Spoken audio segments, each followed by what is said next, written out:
But think एक salaried इंसान के लिए इंडिया में रईस बनना पॉसिबल है? हाँ पॉसिबल है, लॉट मोर पॉसिबल. कैसे? वही कि मतलब see once you start breaking down you will at least know I have to reach there, so you will start preparing. But 70 lakh salary थोड़ी होती लोगों की यार. यार होगी ना, अभी नहीं, इंडिया डेवलप हो रहा है, 10 साल बाद तो 70 लाख. आपका ऑडियंस क्या होगा एवरेज 25 26 30, तो 40 के एज तक 70 लाख पहुंचेगा तो 45 50 में रिटायर होगा. उसको कहाँ आज रिटायर होना है, और नहीं उसका हुआ 40 में रिटायरमेंट, बट वो प्लान करेगा तो 45 में होगा, 50 में होगा, नहीं तो 60 में होगा. बट होगा तो सही, अगर वो प्लान ही नहीं करेगा तो उतना भी नहीं होगा. तो what fire does is it's also very good motivator. It sets a goal कि भाई मुझे ये सैलरी चाहिए या ये कॉर्पस चाहिए, उसके लिए ये सैलरी चाहिए. आपका मैथ भले ऊपर नीचे हो, but at least you will start moving. Somebody who thinks about fire has much better finances than somebody who doesn't, because you will end up spending. I also believe if you are salaried employee अगर तुम और तुम किसी fast growing startup में जाते हो जहाँ पे पैसे बन रहे हैं, तुम्हें फाउंडर पे भरोसा है, तुम्हें इंडस्ट्री भरोसा है, जहाँ पे तुम देख रहे हो ईयर ऑन ईयर ग्रोथ हो रही है, और तुम अगर टॉप 100 एम्प्लॉयज़ के पहले आ जाते हो, लाइक 100 एम्प्लॉयज़ में अगर तुम होते हो, तो भी तुम्हारे पैसे बनाने की अपॉर्चुनिटी बहुत स्ट्रांग हो जाती है, बिकॉज स्टॉक ऑप्शंस या एक्विजिशन या IPO पे तुम बहुत पैसे कमा लोगे. यस, बिकॉज दैट्स सैलरीज बढ़ेगी, मैनेजमेंट में तुम्हारे पहुंचने के चांसेस फास्ट हो जाएंगे. यार मुझे क्या लगता है पता है, वो सही है, उसका भी एक प्लेबुक है and we can discuss that. हाँ, और ESOPs में भी तुम्हारे बहुत पैसे बन सकते हैं, because that's I think that's a much wiser thing to do if only you can understand कि तुम्हारी स्किल अलाइन हो रही है वो कंपनी से, और वो कंपनी की ग्रोथ भी हो रही है, वो मरने वाला स्टार्टअप नहीं है. यस, तो उसका एक सिंपल प्लेबुक है, but I am just saying कि कई लोग स्टार्टअप के लिए बने ही नहीं रहते. वो नॉर्मली सैलरी भी, मुझे पता है, मेरे काफ़ी कॉर्पोरेट में दोस्त थे, और पहले तो ये होता था कि आपका पेडिग्री अच्छा चाहिए कॉलेज. अभी तो वो भी कॉर्पोरेट से भी कम हो रहा है. If you perform really well, मुझे काफ़ी 1-2 दोस्त पता है जिनका 50 लाख प्लस सैलरी है, जो IIT से नहीं पढ़े, जो एक नॉर्मल इंजीनियरिंग कॉलेज से पढ़े, और उनका हुआ है. नाउ कमिंग टू स्टार्टअप, मुझे लगता है उसका भी मतलब स्टार्टअप में आपका टॉलरेंस फॉर अनसर्टेनिटी ज़्यादा होना चाहिए.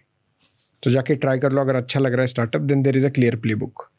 वो है कि थोड़ा लेट चालू करो और हर एक एक्सपीरियंस लेवल के बाद अर्ली मूव करते रहो स्टार्टअप में, राइट. मतलब सपोज आपने ज्वाइन किया, यूनिकॉर्न में ज्वाइन किया, 1-2 साल के बाद आपका एक्सपीरियंस भी बढ़ गया, आपका स्किल सेट भी हो गया, go to $500 million company, then go to $200 million company, go to $100 million company.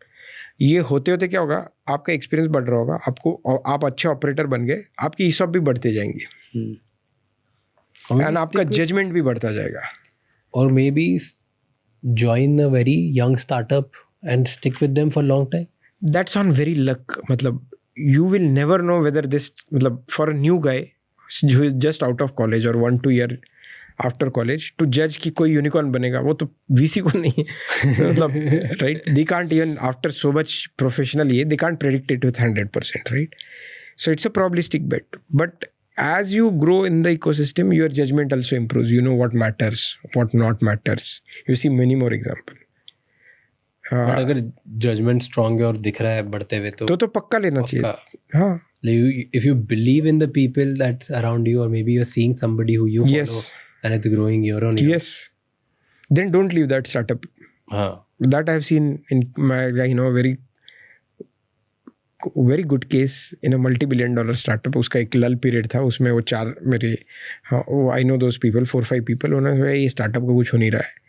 They started discussing negative thing. In 6 months everybody left. The only one guy somehow, मतलब he survived there. And that guy is 28-year-old. He has already made 5 crore in ESOPs, cash, not vested ESOP. Vested ESOP are different. He's actually gotten liquidity of 5 crore. I know somebody. Yeah. Oh yeah. He joined a very experienced leader. वो leader ने XYZ अपनी company छोड़ी and एक नया startup start किया. Startup start करने के बाद was looking for a senior leadership. बंदे को बुलाया, हायर करा. इस बंदे को हार्डकोर बिलीव था कि ये founder फोड़ेगा. Joined that founder. Came from a salary of 1 crore. जो सैलरी थी वहाँ से आगे, जो 1 करोड़ साल की सैलरी थी, वहाँ से 18 लाख रुपए साल, 20 लाख रुपए साल पे आ गया, एंड भर के ESOPs लिए. Stuck to it. बीच में डाउन आया, फिर भी स्टक टू इट. आसपास जितने सिक्योर लोगों ने ज्वाइन किया था ग्लैमर में ऑफ दैट, हाँ. तो भी छोड़ दिया, ये खड़ा रहा. एंड हुआ, कंपनी स्टॉक मार्केट गई. स्टॉक मार्केट पे this guy today independently on stock market has more than triple digit crores, has made it, exited, and yet still has exposure in the stock market of triple digit. Wow.